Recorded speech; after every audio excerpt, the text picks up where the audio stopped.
Media మిత్రులందరికీ నమస్కారం. తెలంగాణ ప్రజలందరికీ కూడా నమస్కారం. ఈరోజు తెలంగాణ ఉద్యమకారుల గుర్తింపు కమిటీ దానికి కేశవ్ గారిని, అద్దంకి దయాకర్ గారిని, మరి రాములు నాయక్ గారిని, ఇక చాలామందిని శోభన్ రెడ్డి గారిని విధంగా చాలామందిని వేసారు. సరే, ఏది ఏమైనప్పటికీ తెలంగాణ ఏర్పడిన నాటు నేటి వరకు ఈ 12 సంవత్సరాలలో ఎవరెవరు ఎట్లున్నారు, ఎంతమంది చచ్చిండ్రు, ఎంతమంది బతికిండ్రు, ఎంతమంది బతుకులు బాగైనాయి, ఎంతమందికి తెలంగాణ వనరులు దక్కినాయి అని చెప్పేసి దాని మీద మొత్తానికి ఈరోజు చాలా పెద్ద మీటింగ్ పెట్టిండ్రు. రోజు అభిప్రాయాలు తీసుకుంటుండ్రు. ఈ విధంగా తెలంగాణ వ్యాప్తంగా చాలామంది కూడా ఈరోజు బయలుదేరి వచ్చి ఇక్కడ పొద్దుగా చాలామంది తమ అభిప్రాయం మాట రూపంగా చెప్పిండ్రు. దీని పరంగా కూడా నేను కూడా ఈ 10 సంవత్సరాల్లో నేను కూడా ఏందనంటే నా అబ్జర్వేషన్ ఏంది, నేను ఏం చూసినా అనేది నేను కూడా లిఖితపూర్వకంగా ఒక రిపోర్ట్ తయారించి వాళ్ళకి ఇచ్చిన.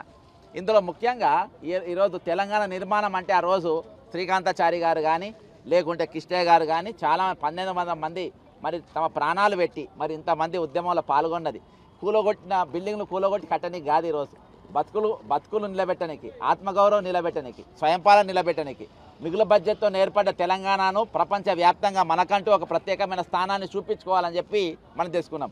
కానీ ఈరోజు ప్రపంచంలో సొమాలియాలో, నైజీరియాలో, పేద దేశాల్లో లేని విధంగా ఈ వరంగల్ మన తెలంగాణ లాస్ట్లో ఎక్కడికి వచ్చిందనంటే వరంగల్ సెంట్రల్ జైలును కూడా కుదబెట్టే కాడికి వచ్చింది. ఎలా కుదబెట్టిన Warangal central jail bank of Maharashtra పూణేలో తీసుకుపోయి కుదబెట్టినాం. అంటే ఇక ఆంధ్రాలో ఎక్కడ కూడా తెలంగాణ అప్పిఎంఎం అంటే అక్కడికి పోయా అంటే అక్కడికి మిగులు బడ్జెట్తో ఏర్పడే తెలంగాణ అక్కడికి తీసుకొచ్చింది. మరి ఇలా మన వాటా అయింది. ఇట్లా అందరు ఇంతమంది వాటాలు వస్తే తెలంగాణ ప్రజలందరికీ ఎవరి వాటా వాళ్ళు వస్తారు, ఇంతమంది మరి దరఖాస్తు ఎందుకు వస్తారు మనం ఆలోచన చేయాలి. తెలంగాణ ఉద్యమంలో ముందు వరుస నిలబడ్డరు, గ్రామీణ ప్రాంతాల్లోకి నిలబడ్డరు, విద్యార్థులు నిలబడ్డరు, ఉద్యోగులు నిలబడ్డరు, అవుట్సోర్సింగ్ ఎంప్లాయీస్ నిలబడ్డరు, పార్ట్ టైం ఎంప్లాయీస్ నిలబడ్డరు, ఈరోజు సినీ నిర్మాత నిలబడ్డరు, మరి ఇంత కళాకారులు నిలబడ్డరు, కవులు నిలబడ్డరు. గత ప్రభుత్వంలో కొంతమంది లబ్ధి పొందారు. ఏది ఏమైనప్పటికీ తెలంగాణ కాంగ్రెస్ పార్టీ అధికారం ఉన్నప్పుడు తెలంగాణ ఏర్పడే ముందు పెద్దలు కేశవరావు గారు కూడా కాంగ్రెస్ పార్టీలో రాజ్యసభ సభ్యులుండే. తర్వాత ఆయన ఉద్యమ పార్టీ బీఆర్ఎస్కి పోయిండు. పాపం అక్కడ 10 ఏళ్ళు పదవులు ఎంజాయ్ చేసిండు. మరి ఇక్కడ కూడా వచ్చి ఈరోజు కాంగ్రెస్ పార్టీలోకి వచ్చిండు. ఆయన ఈరోజు చైర్మన్గా ఉన్నారు. ఎవరెవరికి ఏ కష్టాలు వచ్చినా 10 ఏళ్ళైనా గనవాలేదంట. ఇప్పుడు ఏమేమి కష్టాలు వచ్చినాయి ఇప్పుడు తెలుసుకోవడానికి పెద్ద మనిషి వచ్చిండ్రు. నాకు కూడా చాలా గౌరవం. ఆయనకు కూడా నేను ఇవన్నీ ఇచ్చిన. అయితే ఈరోజు తెలంగాణ ఎన్ని ఖాళీలు ఉన్నాయి, ఈ 12 ఏళ్ళకి వెళ్ళి ఎన్ని ఖాళీలు ఉన్నాయో దొరుకుతలేమంట. ఇంతమంది కమిటీలు ఎంత ఉన్నదో దొరుకుతలేమంట. పాపం వాళ్ళకి దాదాపు 25 లక్షల మంది మొత్తం అవుట్సోర్సింగ్ ఎంప్లాయీస్, పార్ట్ టైం అంతమంది ఉన్నా కానీ ఈరోజు ఎన్ని ఖాళీలు ఉన్నాయో తెలియదు. కాబట్టి ఈరోజు తెలంగాణ అన్ని డిపార్ట్మెంట్లుగా ఎన్ని ఖాళీలు ఉన్నాయో ఈరోజు రిప్రజెంటేషన్ ఇవ్వడం జరిగింది. గత ప్రభుత్వానికి ఇచ్చిన మాట్లాడలే. మొత్తం తెలంగాణలో ఖాళీలు 2,67,316 పోస్టులు. ప్రతి డిపార్ట్మెంట్ వైజ్గా ఏ డిపార్ట్మెంట్ క్లర్క్కి వెళ్ళి, డాక్టర్లకు వెళ్ళి, అటెండర్లకు వెళ్ళి, పిఏలకు వెళ్ళి ఎన్ని నౌకర్లు ఉన్నాయో ఇచ్చిన. ఈరోజు ఇందులో తెలంగాణ ఉద్యమకారులకు మరి మీరు ఎన్ని నౌకర్లు ఇస్తారు, ఏమి ఇస్తారనేది చూద్దాం. అంతేకాకుండా ఈరోజు మరి రుణాలు ఈరోజు అందరికీ కూడా అన్ని క్వాలిఫికేషన్స్ ఉన్నాయి.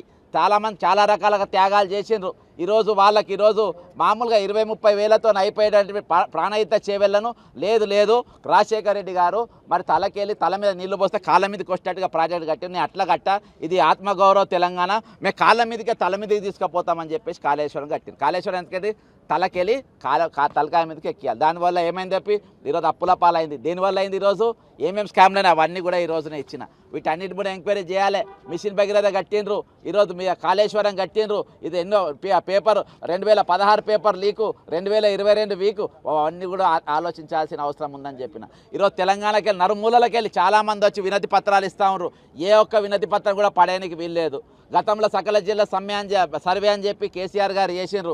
ఆ రోజు మొత్తం తెలంగాణ మొత్తం బంద్ ఉండే. ఆ సర్వేలు ఏమైనాయి, ఎవరికి ఏమి ఇచ్చారు, ఎవరికి ఏం వాటాలు ముట్టినాయి ఇవాళ దాకా తెలియదు. కానీ ఈరోజు మాత్రము ఈ కమిటీలో ఎవరెవరైతే వినతి పత్రాలు ఇస్తారో అవి ఏవి కూడా పడేయకుండా దాని మీద సమగ్ర విచారణ జరిపి అవసరమైతే ఊర్లలో వాళ్ళ ఇళ్ళకాడికి పోయి వాళ్ళ బతికెట్లున్నది, వాళ్ళు ఎట్లా బతుకుతుండో అన్నీ కూడా తెలుసుకొని వాళ్ళ ఖచ్చితంగా మినిమం రిప్లై అయితే రిప్లై ఇవ్వాల్సిన అవసరం ఉంది అని చెప్పేసి నేను ఈ సందర్భంగా వాళ్ళకి తెలియజేసిన. ఖచ్చితంగా మరి ఒకసారి నేను కూడా పాజిటివ్ సెన్స్తో మాట్లాడుతున్నా. విమర్శనాత్మకమైన ఆలోచన ఎటువంటిది మాకు లేదు. ఈరోజు తెలంగాణ నిర్మాణం అనేది పక్కా జరగాలి, తెలంగాణలో ప్రజల నిర్మాణం జరగాలి, రైతుల బతుకు నిర్మాణం జరగాలి, ఈరోజు కర్షకుల బతుకు నిర్మాణం జరగాలి, బడుగు బలహీన వర్గాల ఈరోజు వాళ్ళ నిర్మాణం జరగాలి. అధికారం అనేది ఎవరి చేతుల్లో ఉన్నా కానీ అందులో అందరి కూడా పాలు పంపులు ఉండాలనేది ఈరోజు ఆ ఆకాంక్షతోనే తెలంగాణ ఉద్యమంలో మరి వాళ్ళు తన ప్రాణాలకు వదిలేసారు. మరి అంతేకాకుండా ఈరోజు శ్రీకాంతాచారి గారి ఆయన మరణం తర్వాత తెలంగాణ ఉద్యమం ఏ విధంగా మలుపు తిరిగిందో అదేవిధంగా జైబోలో తెలంగాణ సినిమా తీసిన తర్వాత మరి తెలంగాణ మలుపు అనేది తెలంగాణ వచ్చేదాకా అది అట్లా ఉన్నది. మరి ఈరోజు ఆ సినిమా తీసిన శంకర్ ఏమైపోయాడు? ఆ శంకర్ కనబడుతుండే ఎక్కడ? చాలా పెద్ద పెద్ద హిట్ సినిమాలు తీసిన ఆయన జైబోలో తెలంగాణ సినిమా తీసిన తర్వాత ఈరోజు సినిమా నిర్మాత శంకర్ కనబడుతుండవు కళాకారుడు ఎక్కడికి పోయిండు? ఎవరన్నా పలకరించిండ్రా? ఆయన ఏమైపోయిండ్రు? ఈరోజు నువ్వు జైపూర్లో తెలంగాణ సినిమా తీస్తావని చెప్పేసి ఆంధ్ర పెత్తనంలో ఉన్నటువంటి సినిమా ఇండస్ట్రీ ఆయన తొక్కితే ఇవాళకి కనబడతలేరు. ఆయనకు 5 ఎకరాల తెలంగాణ భూమి ఇచ్చిందంటే ఒక స్టూడియో కట్టమని తిరగంగా నువ్వు స్టూడియో కట్టాలని వీళ్ళే చెప్పిండ్రంట. దానికోసం 5 ఎకరాల భూమి తిరగంగా భూమి ఇస్తారు, మళ్ళీ వీధే కేసు వేపిస్తారు. మన హైకోర్టు కాల కలిసింది ఏమన్నా నీ సినిమాలు తీస్తలేవు, ఈడ కనబడలేవంటే తమ్మి ఆ సినిమా తీసిన తర్వాత నేను కనబడతలేదు, ఏమైందో నేను ఏడ కూడా కనబడతలేను, ఏడ కూడా కనబడని ఇస్తలేరు. ఈరోజు నా మీదనే కోట్ల కేసు వేసి నా భూమి కోసం తిరుగుతున్నా అని చెప్పిండ్రు. ఈరోజు కళాకారుల పరిస్థితి అంటే తెలంగాణ కోసం నిజంగా త్యాగం చేసిన వాళ్ళకి ఏమైనా లాభం జరిగిందా? తెలంగాణ కోసం ప్రాణాలు అర్పించిన కుటుంబాలకు ఏమైనా లాభం జరిగిందా? తెలంగాణ కోసం ఆత్మ బలిదానాలు చేసిన వాళ్ళకి ఏమైనా జరిగిందా? ఈరోజు దానికోసం ఆస్తులు పోగొట్టుకొని పైసలు పోగొట్టుకుని ఏమైనా జరిగిందా?